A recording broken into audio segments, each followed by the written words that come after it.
Chloe is a mother of 6. She has a pretty good life. She sleeps in whenever she wants to, and no one bosses her around because she is the co-founder of this pet spa. Oh, by the way, Chloe is the pug. The human, Donna, she's the other co-founder. She runs the place because a few years ago, she quit her job.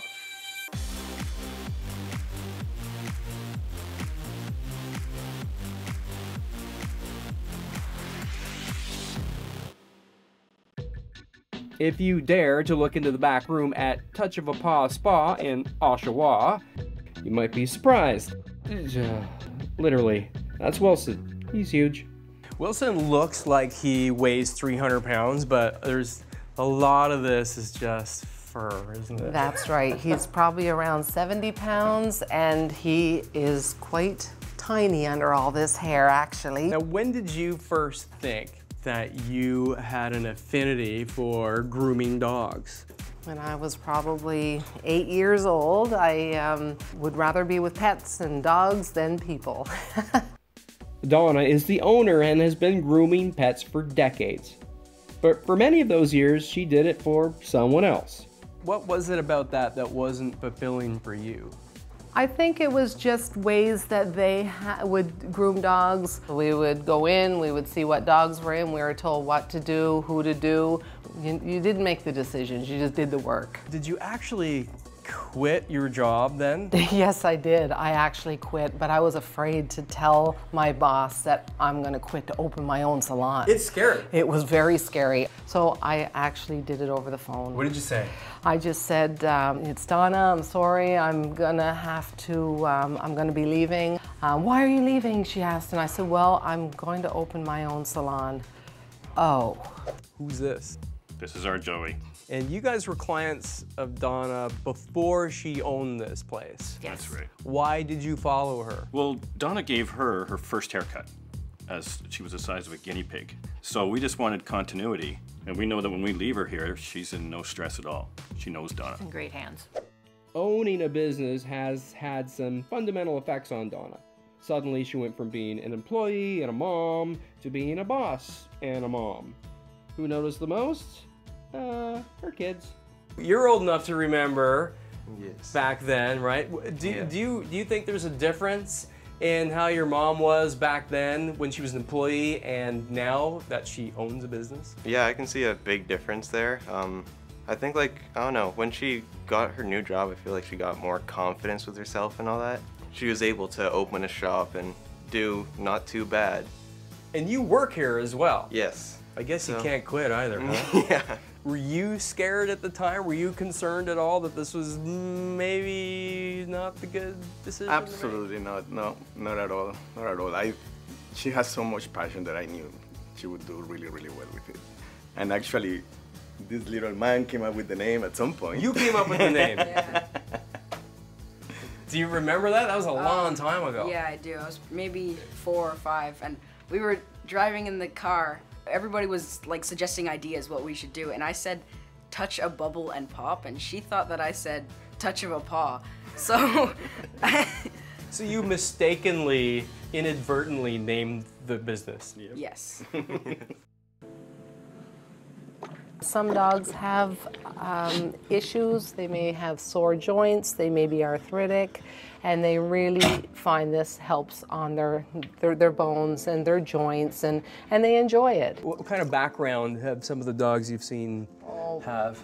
Mostly it would be rescues, dogs that have been through traumatic times in their life. They've been in multiple homes. They've been in tragedies themselves. They've been abused. They may have many issues. They might even have been hurt in some way, like maybe an accident, for instance. I guess that's where the name of the business comes from a little bit, huh? Exactly, Touch of a Paw Spa. You imagine a paw in your hand and that touch. And the bond, it's beautiful. Yeah. These animals are precious. Even their little personality, they're like, oh, thank you. And that's how they are. They are. It's really, really remarkable. And when we can get that feeling and know that we're helping that animal, that's what makes the job so wonderful.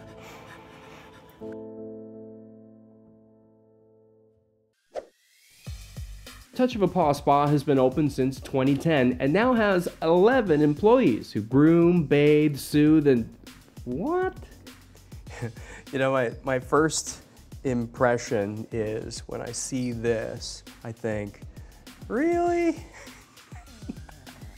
If you can look nice, your dog can look nice.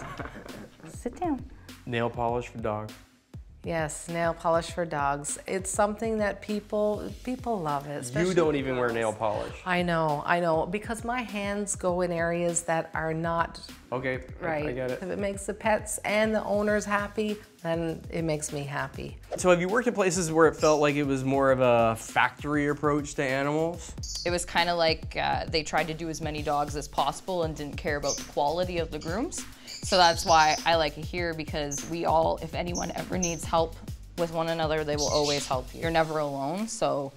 I have to admit, this is very strange to me. I've never seen a dog. I do this Nails quite done. often, actually. We do a lot with sparkles. Oh yeah, with glitter. We'll put glitter on their nails, especially around Christmas time. It's very popular. Oh yeah, you For wouldn't red want to and go green non-glitter nails, around yes. the holidays, right? That'd be embarrassing, right? Yes.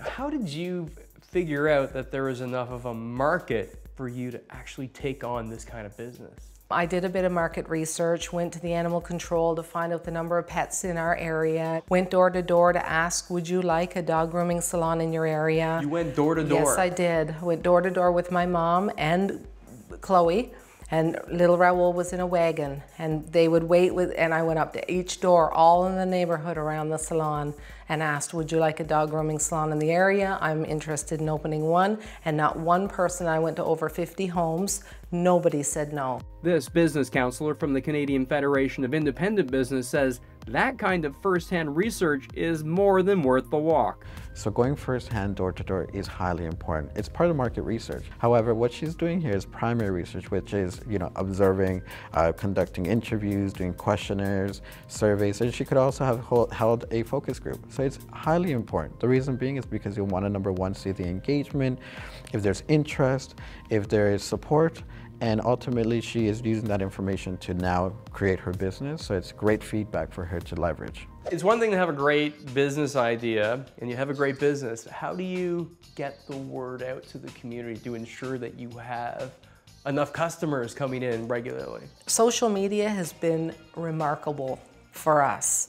Facebook, Instagram, that's been the key, and the truck we drive, many people have come and approached the vehicle to say, where are you located? Do you do this? Do you do that? And we'll let them know the services we offer. The salon is another child. You have to work it, nurture it, let it grow, keep working at it hard to get it to the point you mature.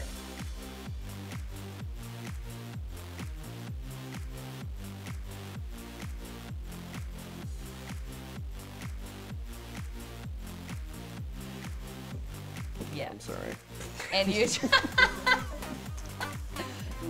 She likes you when she spits on you. Oh, and when she coughs in your face. Yeah. Right. Usually we do about 2 to 3 coats on each dog. I guess I had that coming. Yeah. Huh? Yeah, Right. she's done now. Okay. All right, cut.